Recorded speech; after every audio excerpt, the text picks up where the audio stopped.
Hey guys, it's Silver Snorlax, and it is a gorgeous day outside. So I apologize if there's any background noise. There does appear to be a little bit of construction going on at the house across from me here, but decided that with the fantastic weather, it would be a great idea to go ahead, grab the camera, and do a review. So today we'll be looking at the Model 300 graded card storage vault, which is something I purchased actually a couple of years ago from Collectible Storage Solutions from a gentleman named Dave. And I just got off the phone with Dave a little while ago, and it turns out he still makes these. And not only does he still make these, he has other models available as well, which is something, if you're interested in, feel free to take a look, as all that contact information will be available in the description, as well as the specifications for this particular case that will be in the description there as well for you.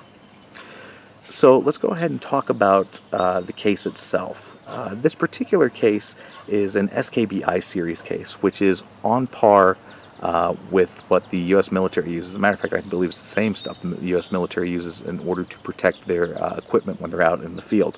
So if it's good enough for them, I'm assuming it's more than good enough for my own PSA card collection. The case itself runs 4 latches that are easy open. The latches, there are 2 in the front here, as well as 1 on either side. They're very easy to open. I can just take my pinky, and that's just how easy it is to open. Closing them is pretty much the same, just as easy. You just got to make sure the lid is secure, and they click right into place. The case is a padlockable case. You can see there's room for 2 padlocks, and that is something I will be discussing in another video, actually, is proper security and storage for a case like this, or PSA cards in general like this. So we'll be talking a little bit more about that. We'll be getting back to padlocks certainly at some point. The padlock size itself, the shackle is actually designed, the shackle diameter for these particular cases is only 5/16. That's about 8 millimeters, so you're a little limited in terms of the actual padlock you can buy. So something to keep in mind there. The handle that's on the front here is a snap-down rubber molded over handle, so when you're using it for storage, that handle will just kind of sit flat to the case, and it's very easy and very nice to carry. I've actually moved with this particular case a couple of times, and that's always been kind of a nice plus to it, is that it's just so easy to carry. And I know you really can't see it from the particular vantage point that I'm using to film. However, the hinges on the back are rubber molded over as well, so they are a protected hinge. So it really kind of, any weaknesses that were very apparent with this particular case seem to have been covered. Another nice thing about this particular case, it is actually a waterproof and dust-proof case. As soon as you close and latch up the system, there's a seal inside that, again, prevents dirt, dust, and debris from going inside and becoming a part of your collection, if you will. So with that said, let's go ahead and open up the case. We'll take a look inside. Again, using those easy open latches.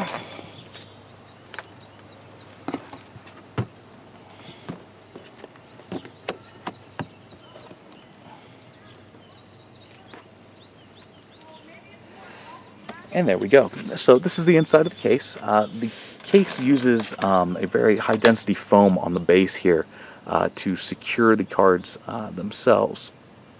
I believe that is laser cut molded foam.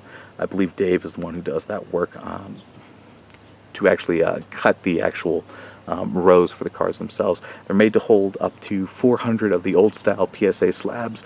The newer slabs, I'm actually not sure exactly how many this will hold. I'm going to say it's easily within the neighborhood of about 370 plus, as the thickness on those slabs isn't that much higher. But that is something to keep in mind. But it is a high capacity case regardless. There are higher capacity models and lower capacity models as well. Again, description has that information in the website. So again, the base is a high density foam, and the lid itself is actually a more pliable foam, and both foams are replaceable, which is really, really nice. I know a lot of cases that are out on the market are, once they break or the internal foam is damaged in some way, shape, or form, that's pretty much it. The case is done. These are replaceable, and you can purchase those straight through Collectible Storage Solutions. Just give Dave a call, he'll be able to get you a replacement. So that's really nice. You don't have to go out and buy a whole new case. You can just get a replacement part. So that's kind of a cool thing.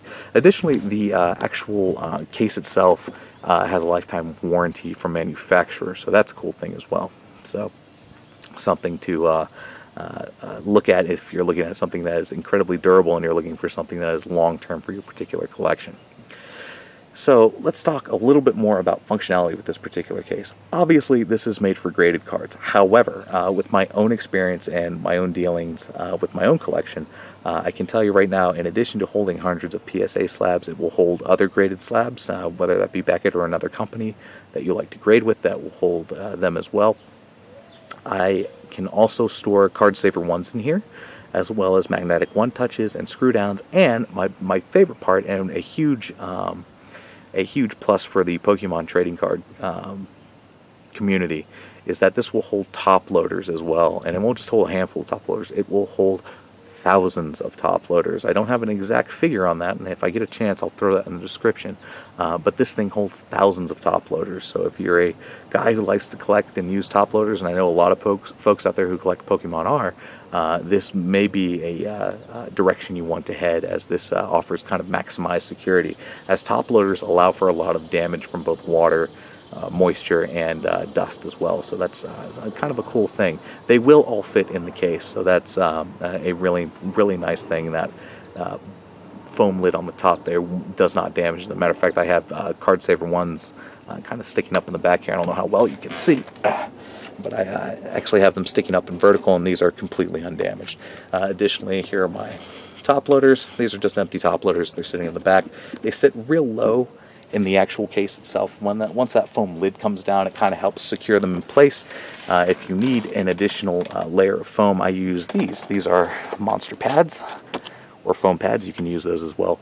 They're all usable, and you can just kind of place them on top there, and it seems to solve any issues in terms of movement that you may have. So that's it, guys. That's just kind of a real quick review I wanted to do on this particular case. I absolutely love it. I've had this case again for years and years, and it has held up really well for me. It is one of the highest grade durable storage cases on the market. While it is transportable, and that can be considered a security risk a little bit, depending on how you store it, and again, we'll do a separate video on that. It is still just an absolutely wonderful case, and one I highly recommend for anybody that has a expensive PSA collection, something they may want to look at. So with that said, guys, if you have comments or questions, concerns, anything at all, feel free to drop something in the comment section there, and I'll be happy to get back to you. And that's it for now. We'll look forward to another video from me, again going over more security related topics involving this particular case, and hopefully we'll be able to review more cases very similar to this in the future. So we'll see. If you guys are interested in something like that, drop me a line. I'd really love to hear from you guys, and I appreciate it. So that's it for now. Thank you guys. New uploads starting again soon.